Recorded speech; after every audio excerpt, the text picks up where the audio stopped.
"Daddy's money isn't welcome here," my daughter Sophia declared, her voice dripping with contempt as she stood in her designer wedding dress that cost more than most people's cars.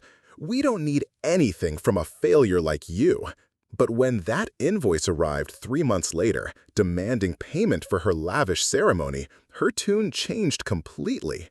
Before we jump back in, tell us where you're tuning in from, and if this story touches you, make sure you're subscribed, because tomorrow I've saved something extra special for you. The champagne flute slipped from my trembling fingers, shattering against the marble floor of the country club's bridal suite. Crystal fragments scattered across Italian tile, while Dom Pérignon pooled like golden tears around my shoes. The sound of breaking glass perfectly matched the moment my heart splintered into pieces. "You heard me correctly, Marcus," Sophia repeated, her emerald eyes cold as winter frost.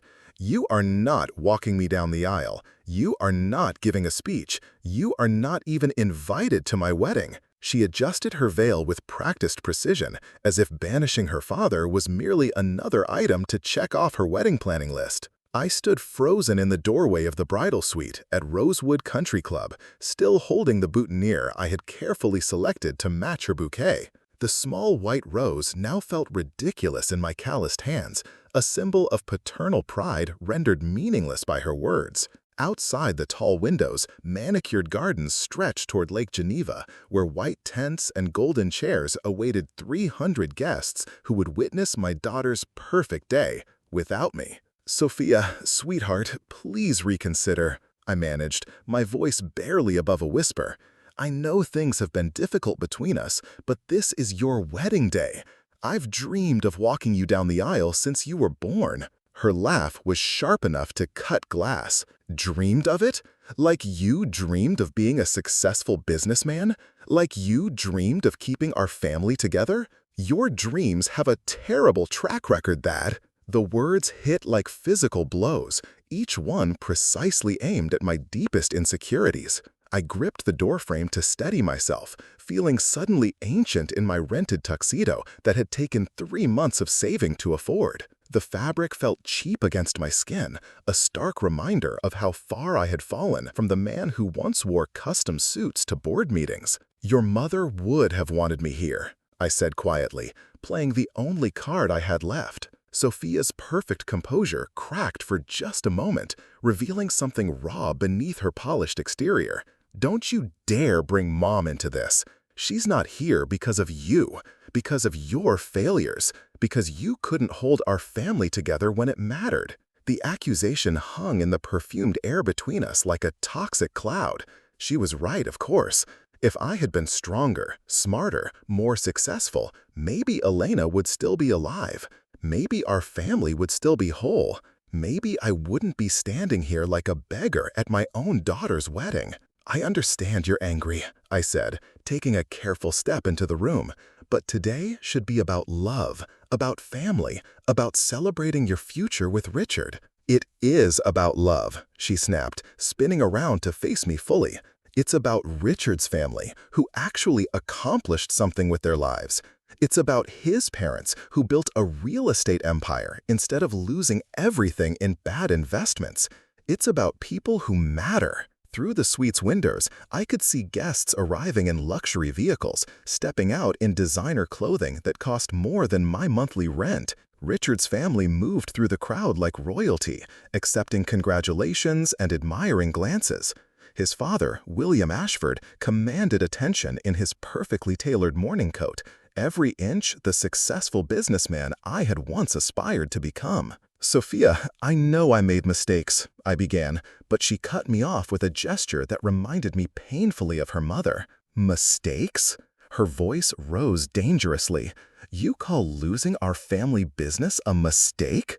You call bankrupting us a mistake?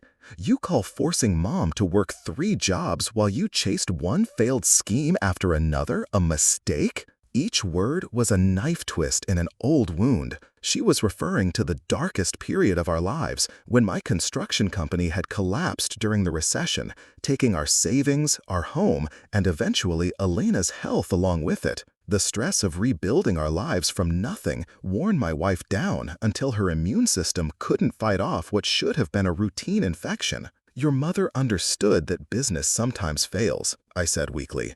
"She knew I was trying to provide for our family." "Provide?" Sophia's voice cracked with emotion. "You provided exactly nothing. Mom died exhausted and broke because you were too proud to get a regular job, too stubborn to admit your dreams were bigger than your abilities." The boutonniere fell from my numb fingers, joining the champagne glass in ruin on the marble floor. I had come here hoping to reconcile, to find some way back into my daughter's life before she started her new family. Instead, I was witnessing the final destruction of the only relationship I had left. "I'm sorry," I whispered. "I'm so sorry for everything." Sophia turned back to the mirror, adjusting her tiara with steady hands. "Your apologies don't change anything. Richard and I are starting fresh, building something real together. We don't need the baggage of your failures dragging us down." A knock at the door interrupted our confrontation. "Sophia, darling," came a cultured voice. "May I come in?" "Of course, Mrs. Ashford," Sophia called, her tone immediately warming. The door opened to reveal Patricia Ashford, Richard's mother, resplendent in a silk dress that probably cost more than I earned in 6 months. She entered with the confidence of someone accustomed to getting her way, her gaze briefly acknowledging my presence before dismissing me entirely. "You look absolutely radiant," Patricia gushed, embracing Sophia with maternal affection. "Richard is so fortunate to have found such a beautiful, accomplished young woman." I watched this display of surrogate motherhood with a growing ache in my chest. Patricia Ashford had stepped into the role I had vacated through my failures, providing the stability and social connections that my daughter craved. Where I offered only love and regret, the Ashfords offered security and status. "Mrs. Ashford," I said, stepping forward with what remained of my dignity. Patricia's smile became glacial. "Yes, of course. How nice that you could attend." Her tone suggested it wasn't nice at all, that my presence was an unfortunate necessity she was forced to endure. "Actually," Sophia interjected smoothly, "Dad was just leaving. He won't be staying for the ceremony." The words hit Patricia like a revelation. Her eyebrows rose in genuine surprise, then settled into an expression of calculated understanding. "Oh my. Well, I suppose these family situations can be quite complicated." "Not complicated at all," Sophia said firmly. "Some people earn their place in important moments, and others don't." I felt like I was drowning in their combined disapproval, suffocating under the weight of my documented failures. Everything they said was true. I had lost our business. I had failed to protect Alina. I had spent the last 8 years working construction jobs and living in a studio apartment, barely scraping together enough money to stay afloat. "I'll go," I said quietly, the fight finally leaving my body. "But Sophia, if you ever change your mind, if you ever want to talk, I'll be here." She didn't respond, didn't even look at me as I walked toward the door. Patricia Ashford watched my retreat with the satisfaction of someone witnessing a problem solve itself. As I reached the threshold, I turned back one last time, hoping for some sign that my daughter still harbored even a trace of love for the man who had once been her hero. "I love you, sweetheart. I always have, and I always will." Sophia's reflection in the mirror remained perfectly composed, but I caught the slightest tremor in her hands as she adjusted her necklace. For just a moment, I thought I saw the little girl who used to climb into my lap for bedtime stories, who would beg me to push her higher on the playground swings, who once told me I was the strongest, smartest daddy in the whole world. Then the moment passed, and she was once again the cold, polished woman who had just banished me from the most important day of her life. I walked through the country club's corridors like a ghost, past preparations for a celebration I would never witness. Florists arranged elaborate bouquets, while caterers prepared cuisine I would never taste. Through the main dining room's windows, I could see the wedding venue taking shape on the lawn, an elegant testament to love and prosperity that had no place for a failure like me. The drive home to my cramped studio apartment felt endless. I sat in my aging Honda Civic, still wearing the rented tuxedo that now felt like a costume from a play where I had forgotten all my lines. The radio played love songs that mocked my solitude, so I drove in silence through neighborhoods where happy families lived in houses I could no longer afford. My apartment building stood in stark contrast to the Rosewood Country Club's grandeur. Peeling paint and broken concrete marked it as housing for people like me, those who had fallen from grace and were still falling. I climbed 3 flights of stairs to my small room, where everything I owned could fit in a few boxes. Sitting on my narrow bed, I pulled out my phone and scrolled through social media, watching my daughter's wedding unfold through other people's posts. She looked radiant in every photo, glowing with happiness as she danced with her new husband, posed with his family, cut a cake that probably cost more than my monthly grocery budget. In every image, she looked genuinely happy, surrounded by people who could give her the life she deserved. Maybe I had done the right thing by staying away. Maybe my presence would have only reminded everyone of failure and loss on what should have been a perfect day. But the exclusion still felt like a death, the final severing of a bond that had once been the most important thing in my world. I remembered the day Sophia was born, how she had gripped my finger with surprising strength, how I had promised her sleeping form that I would always protect her, always be there when she needed me. Those promises felt hollow now, broken by circumstances and choices that had spiraled beyond my control. I had failed as a businessman, as a husband, and now as a father. The man who had once dreamed of building an empire had been watching his daughter's triumph from afar, excluded from her joy because my presence would diminish it. I fell asleep still wearing the tuxedo, dreaming of a different life, where I had made better choices, where Elena was still alive, where Sophia looked at me with pride instead of contempt. In my dreams, I walked her down the aisle, while she smiled at me with unconditional love, the way she had when she was small and still believed her daddy could fix anything. The next morning brought harsh sunlight through my single window, and the reality that my relationship with my daughter was over. She was married now, part of a new family that had no room for my presence. The Ashfords had won completely, claiming not just Richard's love, but Sophia's loyalty as well. I returned the tuxedo and went back to my construction job, hammering nails and hauling materials while trying not to think about the daughter who had written me out of her life. My coworkers noticed my mood, but didn't pry. Men like us were used to disappointment, accustomed to dreams that never materialized and relationships that ended badly.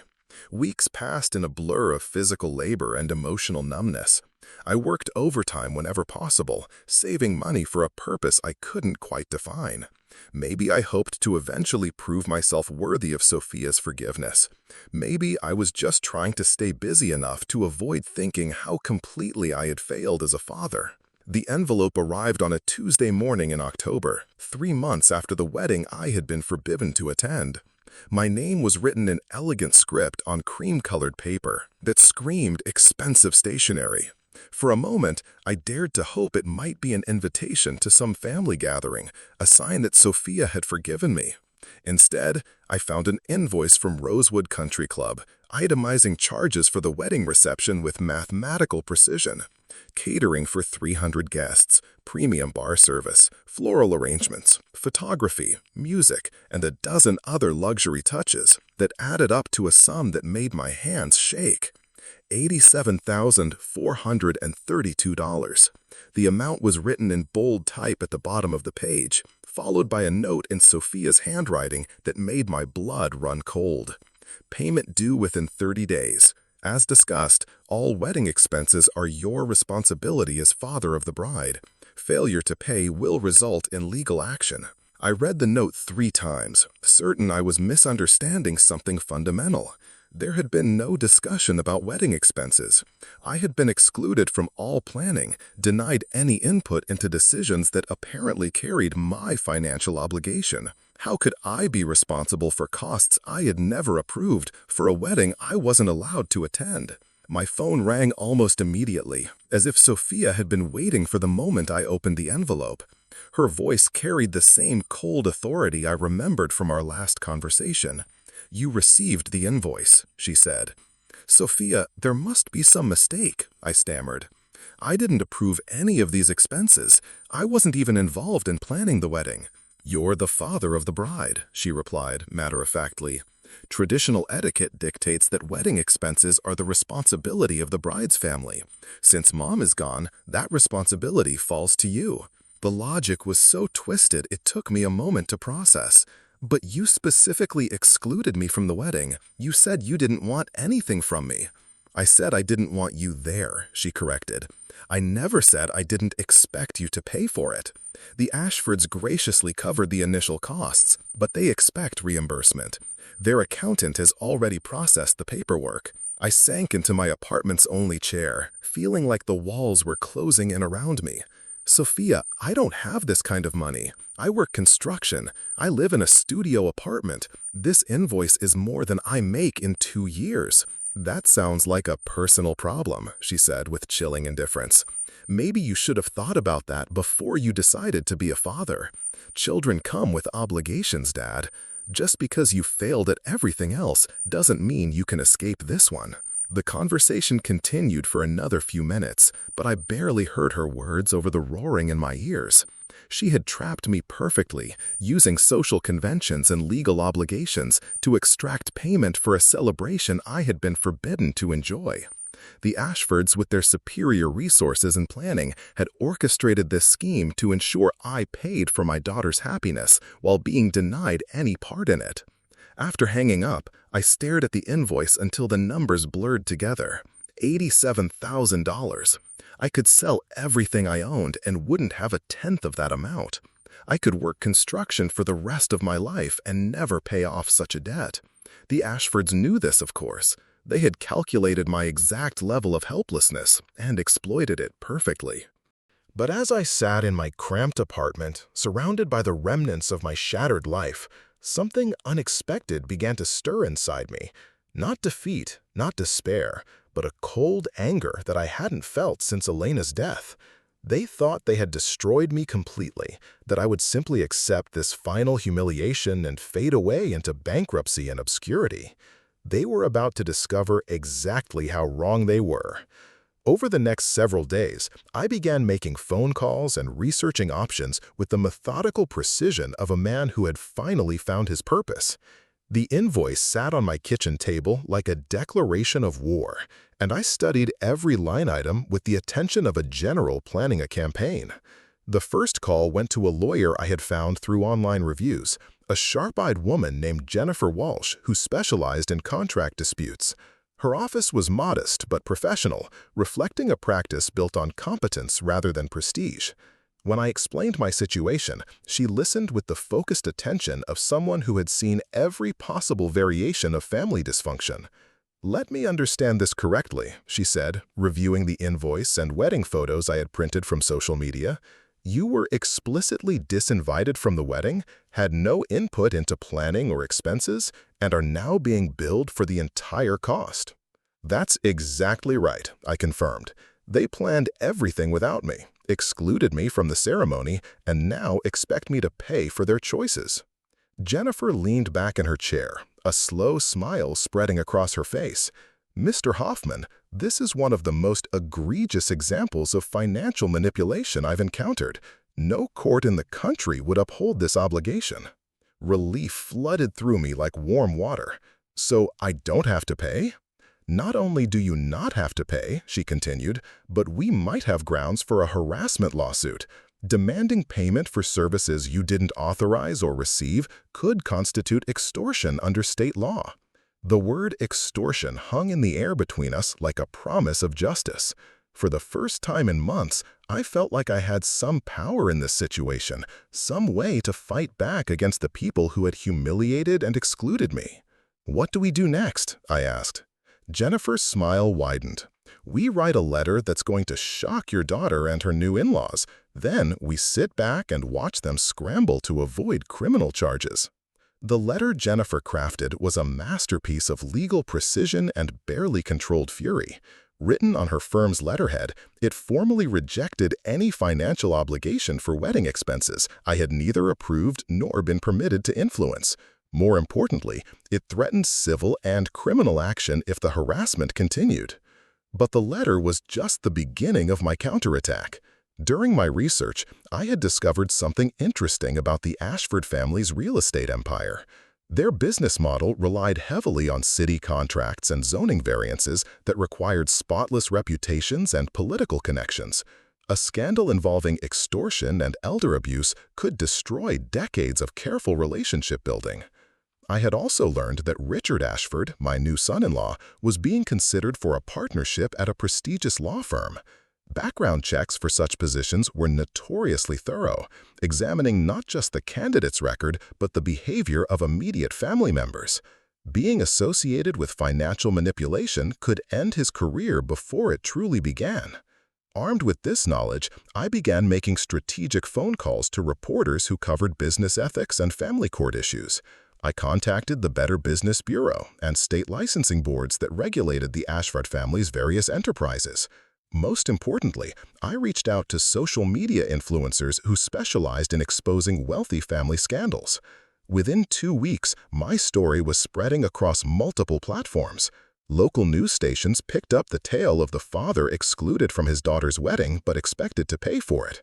The story had everything reporters loved: family drama, class conflict, and clear villains who had overplayed their hand. The reaction was swift and devastating for the Ashfords. Their business phones rang constantly with angry calls from potential clients who had seen the coverage. Social media exploded with comments condemning their treatment of me, with many people sharing their own stories of family financial manipulation. Most damaging was a detailed article in the Business Journal that covered the real estate industry. The piece not only outlined the wedding scandal, but questioned the ethics of a family that would treat an elderly construction worker so callously. Several city council members, responding to public pressure, announced they would review existing contracts with Ashford Properties. The first crack in their united front came exactly 3 weeks after I had received the invoice. Patricia Ashford called me directly, her cultured voice tight with barely controlled panic. "Mr. Hoffman," she began, dispensing with pleasantries entirely, "this situation has gotten completely out of hand. Perhaps we can reach some sort of reasonable accommodation." "I'm listening," I said, though I had no intention of making any deals. "Obviously, there was some miscommunication about the wedding expenses. We never intended to create such difficulties for you. Perhaps we could arrange a payment plan, something more manageable for your circumstances." I almost laughed at the transparent attempt to minimize their scheme. "Mrs. Ashford, are you admitting that your family demanded payment for expenses I never authorized?" "I'm admitting that mistakes were made," she said carefully. "We simply want to resolve this matter quietly, without further publicity." "The time for quiet resolution was before you tried to extort nearly $90,000 from a construction worker," I replied. "Now, this matter is in the hands of my attorney and the court of public opinion." The conversation ended with Patricia making several increasingly desperate offers, each one revealing how seriously the scandal was affecting their business and social standing. By the time she hung up, I knew they were in full retreat, scrambling to contain damage that was spreading beyond their control. 2 days later, Richard called me directly. His voice carried none of his mother's polish, just the raw desperation of a young man watching his future crumble. "Mr. Hoffman, please," he began. "I love Sophia. I never wanted any of this to happen. Can't we find some way to make this right? You can start by apologizing for participating in a scheme to defraud me," I said. "I apologize," he said immediately. "I was wrong. My family was wrong. But please, this is destroying everything Sophia and I built together. Her reputation, my career prospects, our future plans. People are canceling business with us, avoiding us socially, treating us like criminals." For a moment, I felt a flicker of sympathy for the young man who had married my daughter in good faith, only to discover that his new family came with a talent for making enemies. But then I remembered standing in that bridal suite, being dismissed like hired help, and my resolve hardened. "Richard, You made a choice when you allowed your family to exclude me from the wedding while expecting me to pay for it, I said. Actions have consequences. Perhaps you should have considered that before you decided to humiliate an old man who just wanted to see his daughter get married. The final capitulation came from the most unexpected source. Sophia herself appeared at my apartment door on a cold November evening, looking nothing like the radiant bride from the wedding photos. Dark circles shadowed her eyes, and her usually perfect hair hung limp around her shoulders. "Dad," she said quietly, using a word she hadn't spoken to me in years, "can we talk?" I stepped aside to let her enter my small apartment, watching her take in the modest surroundings with new eyes. She had never seen where I lived, never bothered to learn how far I had fallen from the comfortable suburban life we had once shared. "I came to apologize," she said, sitting heavily on my second-hand couch. Preparing and narrating this story took us a lot of time, so if you are enjoying it, subscribe to our channel. It means a lot to us. Now back to the story. And to ask you to stop. Stop what? I asked, though I knew exactly what she meant. The media campaign, the legal threats, the destruction of everything Richard and I worked for. Her voice cracked with exhaustion. "You've won, Dad. You've made your point. We were wrong to treat you the way we did." I studied my daughter's face, looking for signs of genuine remorse rather than strategic retreat. What I saw was a young woman who had finally learned that actions carry consequences, that even the wealthy and powerful couldn't simply dispose of inconvenient people without facing repercussions. "Sophia, do you understand what you and the Ashfords tried to do to me?" I asked. She nodded slowly. "We tried to make you pay for a wedding you weren't allowed to attend. It was cruel and probably illegal." "It was extortion," I corrected. "Your new family attempted to defraud an old man out of money he didn't have for a celebration he was forbidden to enjoy." Tears began flowing down her cheeks, the first genuine emotion I had seen from her since before Elena's death. "I know. I'm sorry. I was angry about everything that happened when I was growing up, about losing Mom, about watching you struggle. I wanted to hurt you the way I felt hurt." The admission hung between us like a bridge we could either cross or burn. I could feel my anger softening despite my best efforts to maintain it. This was still my daughter, the little girl I had loved more than life itself, even if she had grown into someone capable of deliberate cruelty. "The Ashfords used your anger," I said gently. "They saw an opportunity to eliminate me completely while making me pay for the privilege. That wasn't justice, Sophia. That was malice." She wiped her eyes with the back of her hand, a gesture that reminded me of her childhood. "I know, and it's cost us everything. Richard's firm rescinded their partnership offer. My job placed me on administrative leave pending an ethics review. 3 major clients have dropped the Ashfords entirely. The scope of their losses was even greater than I had hoped. My counterattack had succeeded beyond my wildest dreams, demonstrating that even wealthy families couldn't abuse working-class people without consequences in the age of social media and viral justice. "What do you want from me, Sophia?" I asked. "I want my father back," she said simply. "I want to rebuild what we lost when Mom died. I want to be a family again, even if it's just the 2 of us." The words I had longed to hear for 8 years hung in the air between us. But forgiveness couldn't be rushed, trust couldn't be rebuilt overnight, and the pain of exclusion couldn't be erased with a simple apology. "That's going to take time," I said carefully. "A lot of time and honest conversation about everything that went wrong between us." She nodded eagerly. "I'll do whatever it takes. I'll go to counseling, I'll make public apologies, I'll spend years earning back your trust if that's what it takes." I looked at my daughter, really looked at her, and saw both the woman who had wounded me and the child I had always loved. The road back to being a family would be long and difficult, paved with honest conversations about failure and forgiveness, about pride and pain, about the difference between loving someone and truly knowing them.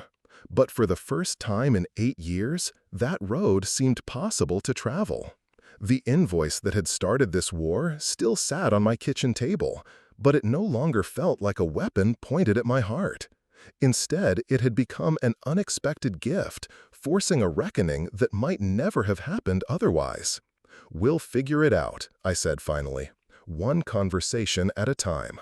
Sophia smiled through her tears, and for just a moment, I saw the little girl who used to believe her daddy could fix anything. Maybe, just maybe, there were still some things broken enough to need fixing, and strong enough to be worth the effort. The morning after Sophia's tearful visit, I woke to silence that felt different from the crushing loneliness I had grown accustomed to. For the first time in months, my small apartment didn't feel like a prison cell, but rather a sanctuary where an impossible conversation had taken place. My daughter had come home, broken and humbled, asking for forgiveness I wasn't sure I was ready to give. I made coffee in my ancient percolator, the same ritual that had started every day for 8 years.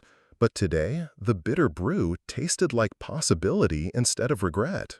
Outside my single window, construction crews were already at work on a luxury condominium project, their hammering and shouting a familiar soundtrack to my solitary existence. Soon, I would join them, but first I needed to understand exactly what had transpired during the weeks since my counterattack began. The stack of newspapers I had been collecting sat on my kitchen table beside the infamous invoice that had started this war. Headlines ranged from local coverage of the wedding scandal to national pieces about family financial abuse. The Business Journal article that had damaged the Ashfords most severely lay on top, its clinical analysis of their unethical behavior more devastating than any emotional appeal could have been. My phone buzzed with a text message from Jennifer Walsh, my attorney. "Media requests still coming in. 3 more news stations want interviews. How do you want to proceed?" The question revealed how completely the narrative had shifted. I was no longer the pitiful ex-husband begging for scraps of his daughter's attention, but rather the wronged father who had successfully fought back against wealthy bullies. Before I could respond, another message arrived from a number I didn't recognize. "Mr. Hoffman, this is David Chen from Channel 7 News. We're producing a segment on elder financial abuse and would love to feature your story. The exposure could help other families facing similar situations." The irony wasn't lost on me that reporters now sought me out, while my own daughter had spent years avoiding my calls. My story had become public property, a cautionary tale about the consequences of treating working-class people as disposable. But fame, even the minor celebrity of a viral news story, felt hollow when the person whose approval I most craved remained a stranger. I dressed for another day of construction work, pulling on worn jeans and steel-toed boots that bore the scars of countless job sites. The physical labor had been my salvation during the darkest years after Elena's death, providing structure and purpose when emotional pain threatened to overwhelm me. Now it served a different function, grounding me in reality while the media circus swirled around my personal life. The job site foreman, Tommy Rodriguez, greeted me with unusual enthusiasm. "Marcus, you crazy son of a gun, you're all over the internet. My wife saw you on the morning show yesterday, said you gave those rich folks exactly what they deserved." Word of my media appearances had spread through the construction crew like wildfire. These men understood class warfare in ways that suburban viewers never could. They had all been dismissed, underestimated, and exploited by people with more money and education. My victory against the Ashfords felt personal to them, proof that working people could still fight back when pushed too far. "Never thought I'd see the day when one of us made the fancy families pay attention," said Carlos, a veteran roofer whose hands bore decades of honest labor. "Usually, we're the ones getting screwed over by lawyers and rich kids." As we worked on framing a penthouse that would sell for more than most of us would earn in a lifetime, my coworkers peppered me with questions about the legal process and media strategy. They wanted to understand how I had transformed from victim to victor, how a man with nothing had brought down a real estate empire. The truth was more complicated than the inspiring narrative they preferred. My success had depended on luck as much as strategy, on the Ashfords overplaying their hand so egregiously that even casual observers recognized the injustice. Without social media and sympathetic reporters, my story would have died in obscurity while I struggled to pay an impossible debt. During lunch break, I sat apart from the crew and called Jennifer Walsh to discuss the settlement offers that had been pouring in since the story went viral. The Ashfords were desperate to end the publicity nightmare, willing to pay substantial damages to make the scandal disappear. They're offering $200,000 to settle all claims and sign a non-disclosure agreement, Jennifer explained. It's more money than you've ever seen, Marcus, but it comes with strings attached. You'd have to stop talking to reporters and delete all social media posts about the wedding. The amount was staggering, more than enough to transform my living situation and provide security for the rest of my life. But accepting it would mean abandoning other families who might face similar extortion attempts.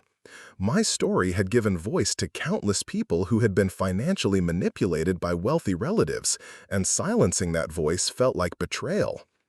"What do you think?" I asked. "Legally, it's a generous offer that eliminates all risks of prolonged litigation," Jennifer replied. "Personally, I think you have them exactly where you want them. The longer this drags out, the more damage they suffer. You could probably negotiate for even more money." Money had never been the primary goal of my counterattack. Vindication mattered more than compensation, proving that working-class dignity couldn't be purchased or dismissed. The Ashfords had learned that their wealth couldn't protect them from the consequences of treating people as disposable, and that lesson felt more valuable than any settlement check. "I need time to think," I said, though my mind was already made up. Taking their money would validate their belief that everything could be bought, that enough cash could erase any wrongdoing. Some principles weren't for sale, even by a construction worker living paycheck to paycheck. That evening, I returned to my apartment to find Sophia waiting in the hallway outside my door. She looked even worse than she had the night before, wearing wrinkled clothing that suggested she had slept poorly. Dark circles under her eyes spoke of stress that money couldn't alleviate. "I need to tell you something," she said without preamble. "About Mom, about what really happened when she got sick." I unlocked my door and gestured for her to enter, sensing that whatever she was about to reveal would change our relationship forever. She sat on my couch with the careful movements of someone trying to hold herself together through sheer willpower. "Mom didn't die because you failed as a businessman," Sophia began, her voice barely above a whisper. "She died because I was too proud to ask for help when she needed it most." The words hung in the air like an unexploded bomb. I had spent 8 years believing that my business failures had killed Elena, that the stress of rebuilding our lives had compromised her immune system. Guilt over her death had been my constant companion, the foundation of every self-doubt and moment of despair. "What are you talking about?" I managed. Sophia's composure finally cracked completely, tears flowing freely as she struggled to form words. "When Mom got that infection, when she was in the hospital, the doctor said she needed experimental treatment that insurance wouldn't cover. It cost $50,000, and we didn't have it because of the bankruptcy." My chest tightened as I began to understand where this confession was leading. Elena had been sick for weeks before the infection that ultimately killed her. But I had been working multiple jobs and trusted Sophia to handle the medical decisions. "I had a trust fund," Sophia continued through her sobs. "Grandma Chen had left me money for emergencies, enough to pay for Mom's treatment 10 times over. But I was so angry about losing our house, about having to live like poor people, that I convinced myself it wasn't worth it." The revelation hit me like a physical blow. Elena had died not because we lacked resources, but because our daughter had chosen to let her die rather than spend inheritance money on medical bills. The woman I had loved most in the world had been sacrificed to teenage pride and class resentment. "You let her die," I whispered, the words torn from some deep place I didn't know existed. I told myself she would recover on her own, Sophia said desperately. I thought the standard treatment would work, that spending my inheritance would be wasteful. I was 18 and stupid and angry at the world for taking away everything I thought I deserved. I stood up and walked to the window, needing distance from this impossible truth. Below, evening traffic moved through streets where normal people lived normal lives, unburdened by the kind of devastating secrets that destroy families. My reflection in the glass showed a man aging in real time, processing betrayal that rewrote 8 years of carefully constructed narrative. "Why are you telling me this now?" I asked, without turning around. "Because you deserve to know the truth before you decide whether to forgive me," Sophia replied. "Because living with this secret has been destroying me for years, and watching you blame yourself has made it worse." I thought about all the nights I had lain awake wondering if Elena would still be alive if I had been a better provider, a more successful businessman, a man worthy of the family he had been given. The guilt had shaped every decision since her death, driving me to accept low-paying jobs and modest living conditions as penance for my perceived failures. "The Ashfords don't know about this, do they?" I asked. "Nobody knows except me and the doctors who treated her," Sophia confirmed. "I've carried this alone for 8 years." The admission explained so much about my daughter's behavior, her desperate need to prove herself worthy of wealth and status, her cruel treatment of the father she blamed for circumstances she had actually created. Guilt had twisted her into someone capable of deliberate cruelty, just as it had twisted me into someone who accepted undeserved punishment. "I need you to leave," I said, quietly, still facing the window. "I need time to process this." "Dad, please," Sophia began, but I cut her off with a gesture. "Just go. We'll talk when I'm ready." After she left, I sat alone in my apartment with a truth that changed everything and nothing.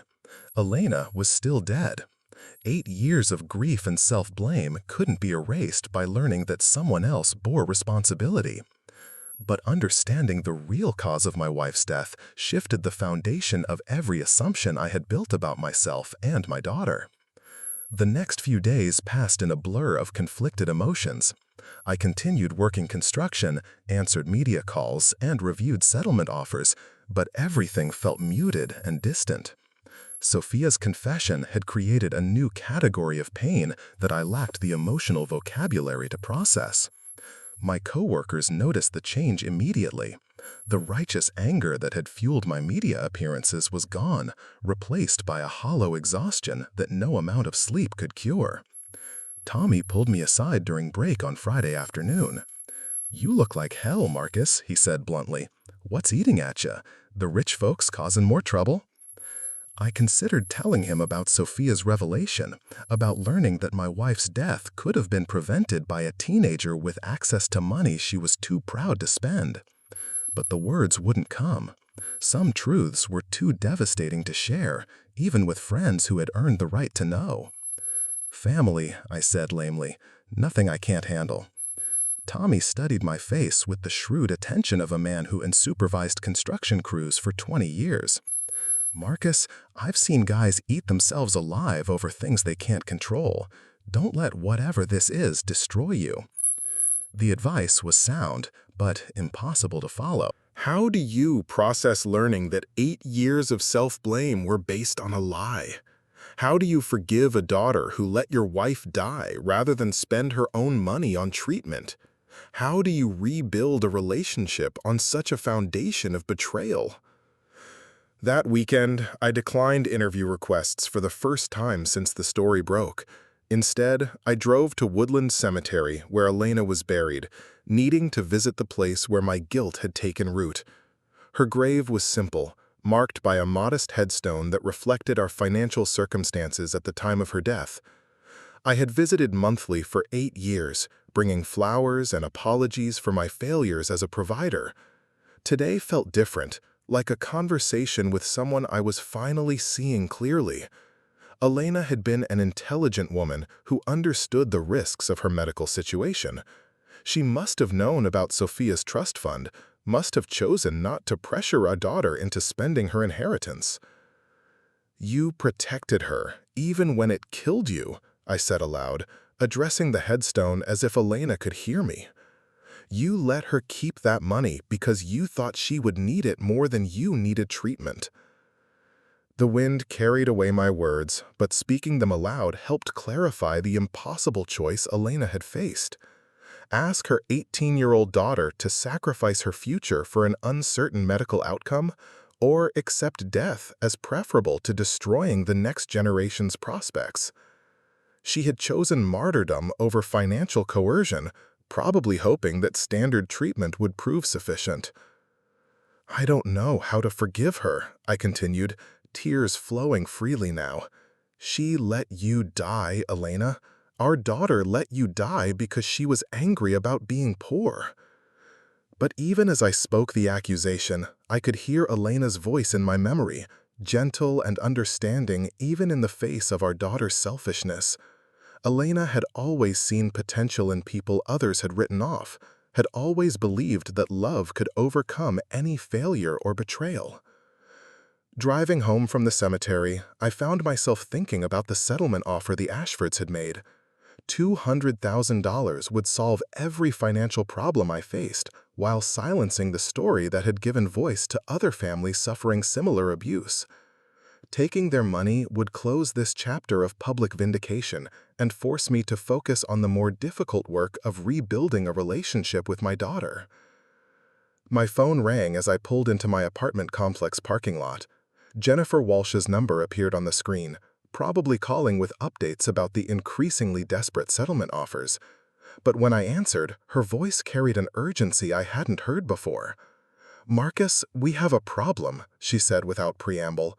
"Richard Ashford's law firm has filed a countersuit claiming defamation and intentional infliction of emotional distress. They're alleging that your media campaign was based on false statements designed to destroy their reputation." The news hit like cold water, shocking me back into focus after days of emotional numbness. What false statements? Everything I said was documented in their own invoice. "They're not disputing the invoice," Jennifer explained. "They're claiming you misrepresented the circumstances surrounding your exclusion from the wedding. Apparently, they have witnesses who will testify that you were invited but chose not to attend." The allegation was so absurd, it took me a moment to process. That's completely untrue. Sophia specifically disinvited me. There were witnesses in the bridal suite. "I believe you, but they found people willing to contradict your version of events.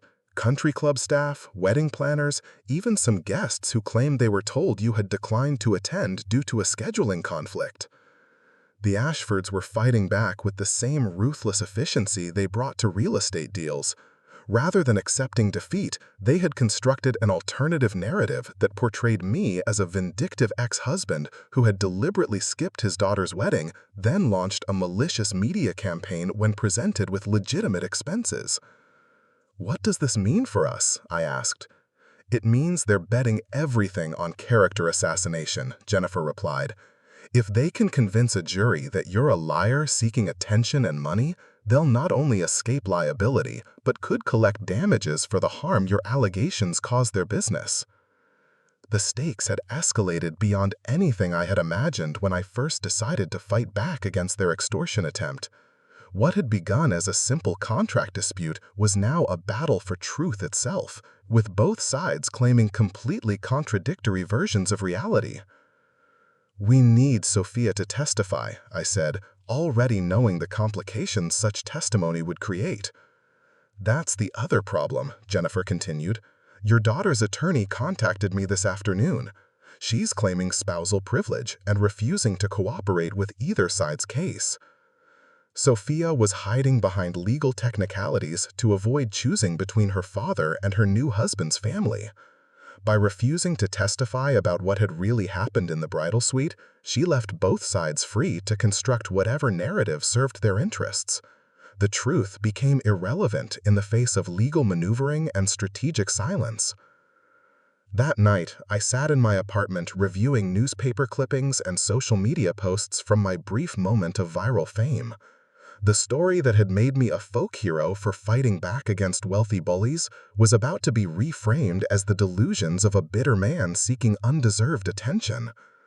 Without Sophia's testimony to corroborate my version of events, the Ashfords could paint me as everything they had always claimed I was. But something had changed during my conversation with Jennifer. The helpless despair I had felt since learning about Elena's death was crystallizing into cold determination. The Ashfords thought they could rewrite history through superior legal resources and coordinated lying. They were about to discover that some truths couldn't be buried, even by families with unlimited money and flexible ethics. I picked up my phone and dialed a number I had memorized but never called. When Sophia answered, her voice was guarded and exhausted. "We need to meet," I said without preamble. "Tonight. There are things you need to know about what your new family is planning." The silence stretched so long I thought she had hung up. Finally, she spoke in a voice I barely recognized. "I'll come over." 20 minutes later, she stood in my doorway looking like a woman on the edge of complete breakdown. The polished confidence that had defined her for years was gone, replaced by a vulnerability that reminded me of the frightened child she had been after her mother's death. "They're going to claim I lied about being disinvited from your wedding," I said once she was seated. "Their lawyers have found witnesses who will testify that I chose not to attend." Sophia's face went pale as she processed the implications. "That's insane. You were standing right there when I told you not to come. Mrs. Ashford heard everything." "Mrs. Ashford is probably one of their witnesses," I replied. "Money can buy a lot of selective memory." The reality of her situation was finally becoming clear to my daughter. She had married into a family capable of any deception necessary to protect their interests. The people she had chosen over her own father are now prepared to sacrifice her to their legal strategy. "What do you want from me?" she asked quietly. "I want you to tell the truth," I said, in court, under oath, about what really happened that day. Sophia closed her eyes and leaned back against my couch. "If I testify against Richard's family, my marriage is over. They'll destroy me the same way they're trying to destroy you." "And if you don't testify, they'll destroy me instead," I pointed out. "The choice is whether you stand with truth or with the people who taught you that money matters more than family."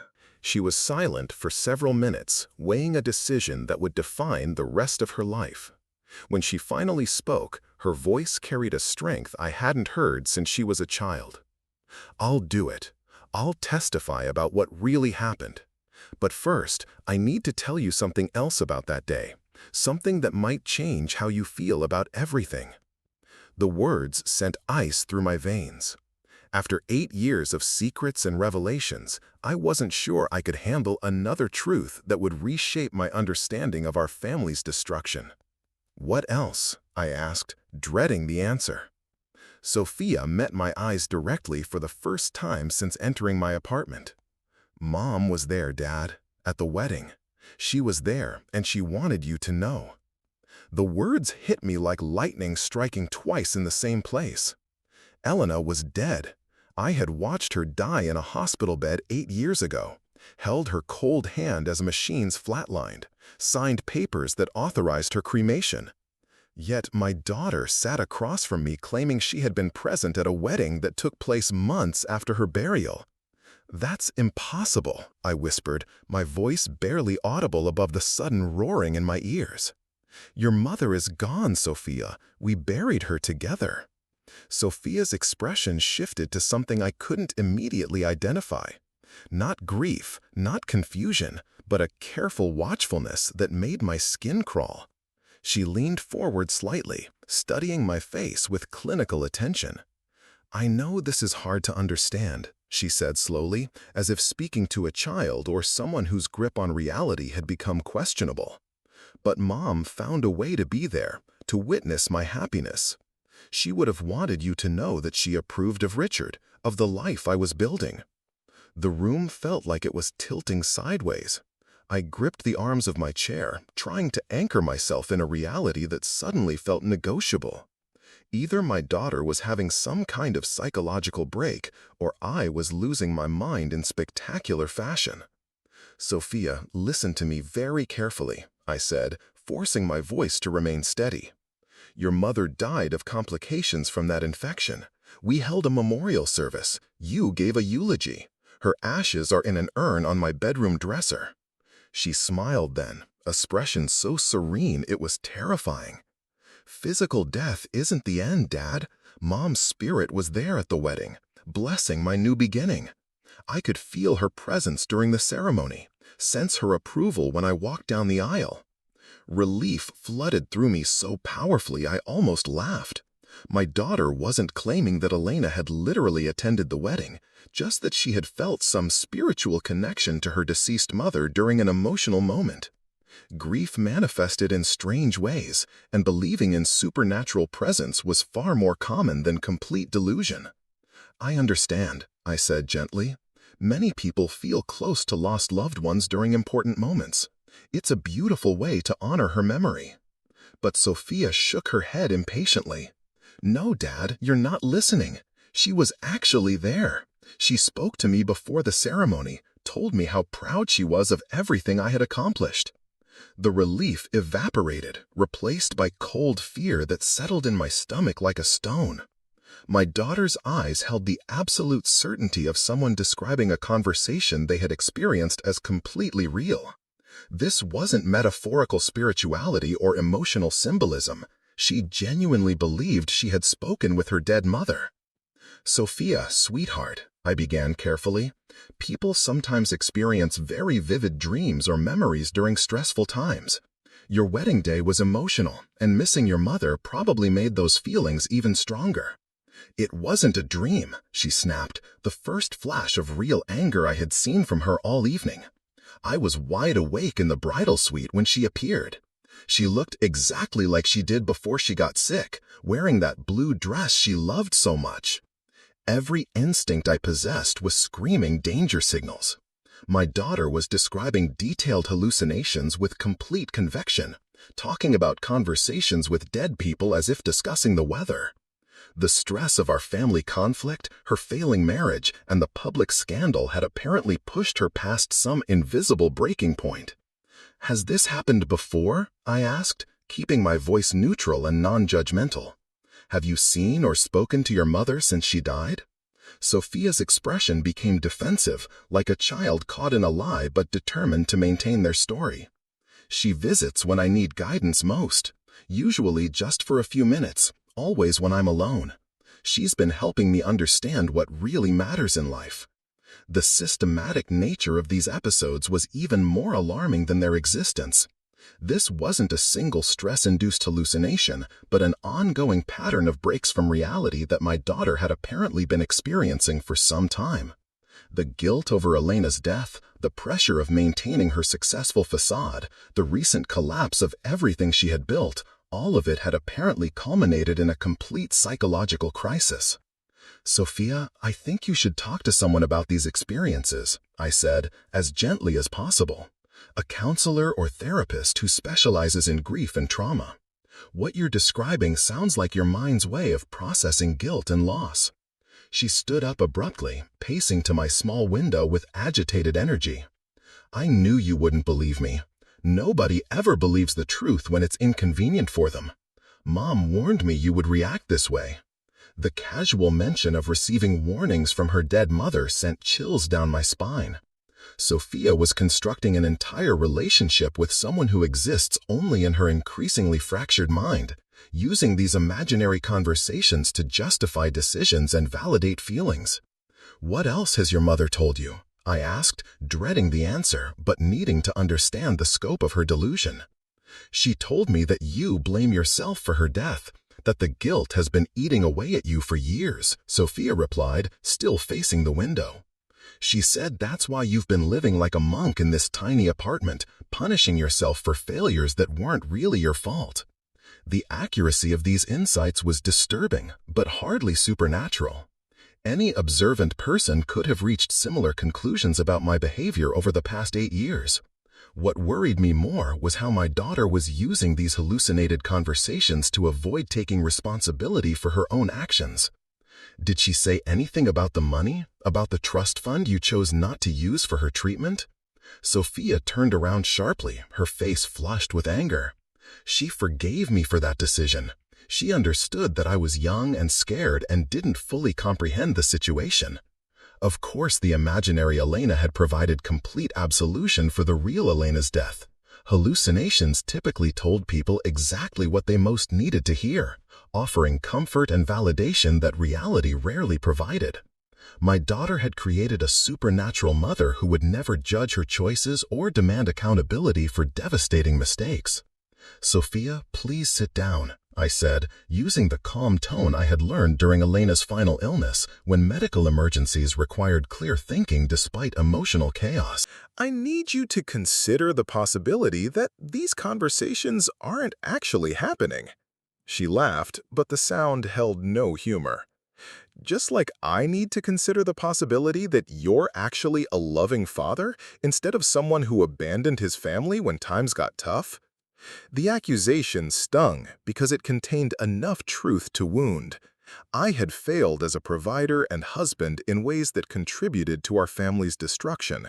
But using hallucinated conversations with a dead woman to avoid confronting reality was a different category of problem entirely. "You're right that I failed in many ways," I admitted, "but seeing and talking to someone who died 8 years ago isn't a healthy way to process those failures. It's a sign that you need professional help."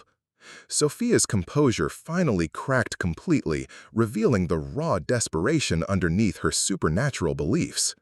"Don't you understand? She's all I have left. Richard's family hates me now, my career is destroyed, my friends have all abandoned me. The only person who still loves me unconditionally is Mom, and you want to take that away too?"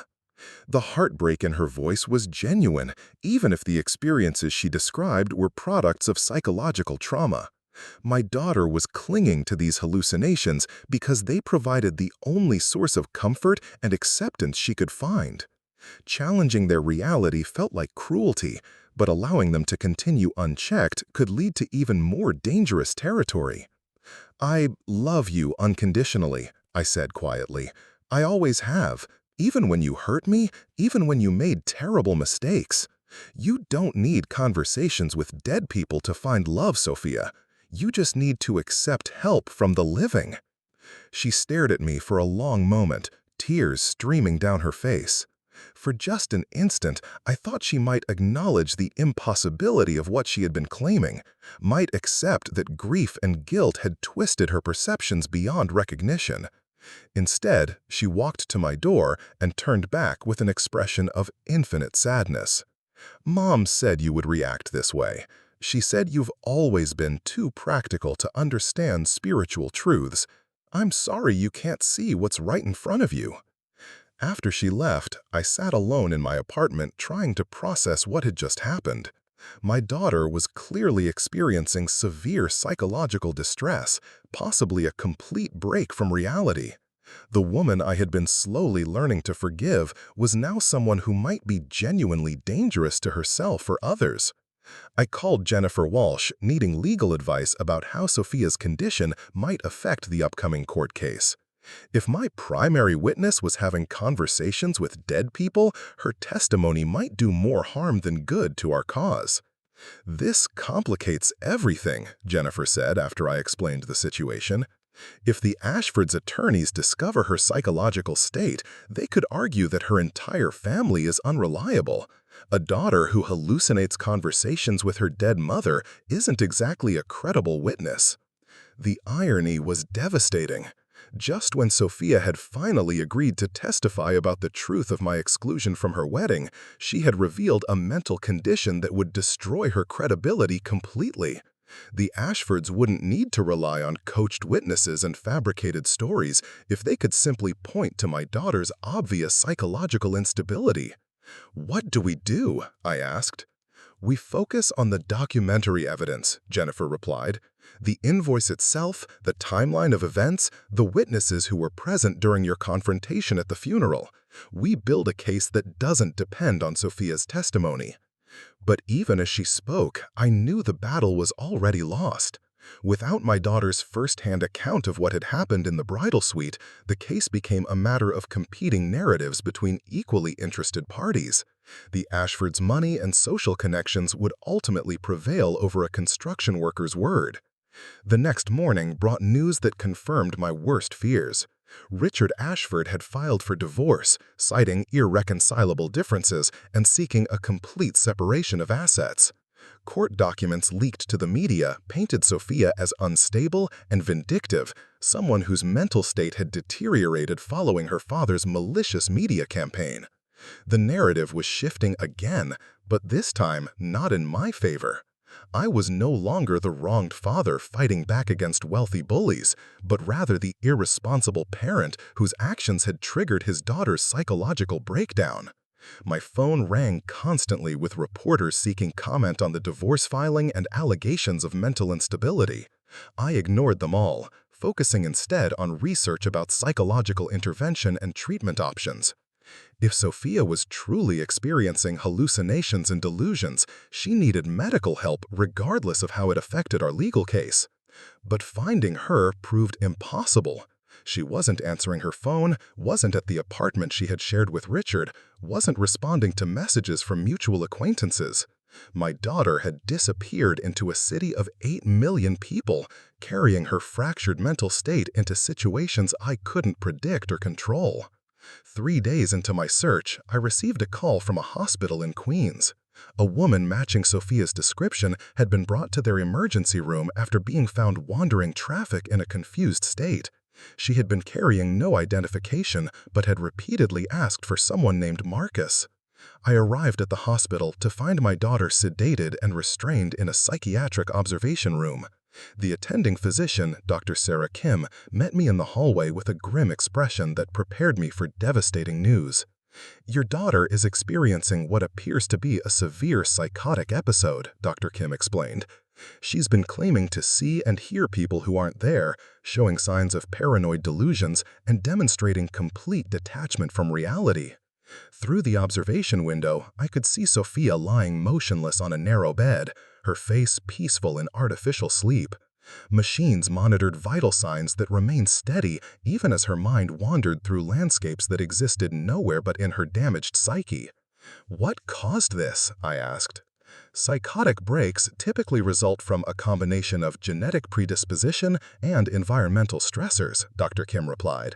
"Severe trauma, prolonged stress, major life changes, substance abuse, or underlying mental illness can all trigger episodes like this." The guilt hit me like a physical blow. My decision to fight back against the Ashfords had created exactly the kind of prolonged stress that could trigger psychological collapse. In seeking justice for their financial manipulation, I had inadvertently destroyed my daughter's mental health. Will she recover? With proper medication and therapy, many people make full recoveries from first psychotic episodes, Dr. Kim said carefully. But treatment takes time, and there's always a risk of recurrence during periods of high stress. I spent the next hour filling out paperwork and providing medical history while Sophia slept under pharmaceutical supervision. The irony wasn't lost on me that the daughter who had inherited her mother's trust fund was now receiving exactly the kind of expensive medical care that trust fund could have provided to Elena years earlier. When visiting hours began, I sat beside Sophia's bed and waited for her to wake up. The woman who had banished me from her wedding, who had tried to extort nearly $100,000 from my modest savings, now looked like the vulnerable child she had been before life taught her that money mattered more than love. Her eyes opened slowly, focusing with difficulty on my face. "Dad, how did you find me?" I said gently. "You were asking for me when they brought you in." She turned her head toward the window, where afternoon sunlight revealed the modest view of Queens that surrounded this public hospital. "I was trying to get home, but I couldn't remember where home was anymore. Everything kept changing, like I was walking through different movies." The simple honesty of her confusion was more heartbreaking than all her earlier manipulation. This wasn't the calculating woman who had orchestrated my public humiliation, but rather someone's grasp on basic reality had become fatally compromised. Mom was there when I got lost, Sophia continued in a dreamy voice. She helped me find the hospital, told me you would come for me eventually. Even heavily sedated, she was still experiencing hallucinations of Elena's presence. The delusion had become so central to her psychological functioning that medication couldn't immediately dispel it. My wife's death had created a wound in our daughter's mind that had never properly healed, festering for 8 years until it finally poisoned her ability to distinguish between reality and desperate fantasy. "Sophia, your mother isn't here," I said as gently as possible. "She died 8 years ago. The person you've been seeing is a creation of your own mind, a way of coping with loss and guilt." She smiled with the serene confidence of someone whose beliefs couldn't be shaken by mere facts. "I know what you think, Dad, but some truths are bigger than what we can see or prove. Mom's love transcends death." Dr. Kim had warned me that challenging delusions directly often strengthened them rather than dispelling them. People experiencing psychotic episodes typically constructed elaborate defenses against any evidence that contradicted their altered perceptions. The more I insisted Elena was dead, the more Sophia would believe in supernatural explanations for her continued presence. "Tell me about the last time you saw her," I said instead, hoping to understand the pattern of these hallucinations. "Yesterday morning, before Richard served me with divorce papers," Sophia replied. "She was sitting in our kitchen when I woke up, wearing that blue dress again. She told me this was all part of a larger plan, that sometimes families have to break apart completely before they can heal properly." The timing was significant. Sophia's most recent hallucination had occurred during the peak stress of her marriage's collapse, suggesting that these episodes intensified during emotional crises. The imaginary Elena had provided comfort and rationalization exactly when reality became too painful to bear. What else did she say? That you would take care of me now, that all the anger between us was just preparation for this moment when we would finally understand each other, Sophia answered. She said forgiveness was the only thing that could save both of us. Even in psychosis, my daughter was processing the need for reconciliation between us. The hallucinated conversations with Elena had become a way of working through complex emotions about family, loyalty, and love that she couldn't address directly. In her fractured mental state, supernatural intervention felt safer than acknowledging her own desperate need for paternal acceptance. That evening, after Sophia had fallen back asleep, I met with Dr. Kim to discuss treatment options and long-term prognosis. The conversation took place in a small conference room that smelled of disinfectant and coffee, clinical surroundings that emphasized the medical nature of my daughter's crisis. "The good news is that she's young and otherwise healthy," Dr. Kim explained. "Early intervention significantly improves outcomes for first-episode psychosis. With the right combination of medication and therapy, she could make a complete recovery." "What about the legal situation?" I asked. "There's an ongoing court case that involves her testimony." Dr. Kim's expression became grave. "Your daughter is in no condition to participate in legal proceedings. Any testimony she might give would be unreliable and potentially harmful to her recovery. The stress of court appearances could trigger more severe episodes." The final irony was complete. My daughter's psychological breakdown had eliminated any possibility of legal vindication, while simultaneously making her my responsibility again. The woman who had tried to destroy me financially was now completely dependent on my care and support. What happens next? We stabilize her on medication, then transition to outpatient therapy and gradual reintegration into normal life, Dr. Kim replied. She'll need a stable support system and careful monitoring for at least the next year. I thought about my cramped studio apartment, my construction workers' wages, and my complete lack of experience dealing with mental illness. Taking care of Sophia would mean sacrificing what little financial security I had managed to rebuild, returning to the kind of hand-to-mouth existence I had endured after Elena's death. But the alternative was abandoning my only child during her darkest hour, repeating the pattern of family destruction that had defined our relationship for 8 years. Some responsibilities transcend past grievances and personal convenience. I'll take care of her, I said. 2 weeks later, I helped Sophia move her belongings into my studio apartment while reporters made it outside, hoping to document the final chapter of our public family drama. The woman who had once lived in luxury now owned little more than a suitcase of clothing and a few personal items that Richard had allowed her to collect. The Ashfords had won their war of reputation and resources, successfully painting me as an unstable father whose vindictive media campaign had triggered his daughter's mental breakdown. Settlement offers had evaporated, along with public sympathy, leaving me responsible for medical bills I couldn't afford and legal fees that would take years to repay. But sitting in my small apartment with Sophia sleeping peacefully on the couch, I felt something I hadn't experienced in 8 years. Not happiness exactly, but a sense of purpose that transcended personal victory or defeat. My daughter needed me, perhaps for the first time since her mother's death, and I was finally in a position to provide what she required most. The invoice that had started this entire conflict still sat on my kitchen table, now meaningless in light of everything that had followed. $87,000 seemed like monopoly money compared to the cost of rebuilding a relationship with someone whose mind had been shattered by loss and guilt. My phone buzzed with a text message from Jennifer Walsh. Ashford's dropping all legal action. They want this to disappear completely. Are you interested in a simple settlement to cover medical expenses? I looked at my sleeping daughter, then typed back a single word: no. Some battles weren't worth winning if victory came at the cost of everything that truly mattered. The Ashfords could keep their money and their reputation. I had something more valuable than either: a chance to be the father I should have been all along. Outside, traffic moved through Queens streets where normal people lived normal lives, unburdened by the kind of devastating choices that defined families like ours. But inside this small apartment, something new was beginning. Not redemption, and certainly not the fairy tale ending that inspiring stories typically provided.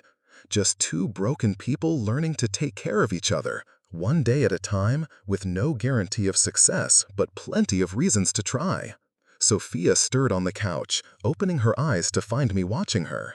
For just a moment, she looked like the little girl who used to climb into my lap for bedtime stories, before life taught her that fathers could fail and mothers could die, and love wasn't always enough to protect the people you cared about most. "Dad," she said softly, "are you really here, or am I dreaming again?" "I'm really here," I replied, "and I'm not going anywhere." She smiled then, the first genuine expression of happiness I had seen from her in years. Maybe Elena was watching somehow, from whatever place the dead inhabit when love refuses to let them go completely. Maybe my wife could finally rest, knowing that her husband and daughter had found their way back to each other through the wreckage of everything they had lost. Or maybe the dead stayed dead, and healing happened through the simple decision to choose love over vindication, family, hope over the comfortable certainty of failure. Either way, we were going to find out together. Up next, you've got 2 more standout stories right on your screen. If this one hit the mark, you won't want to pass these up. Just click and check them out.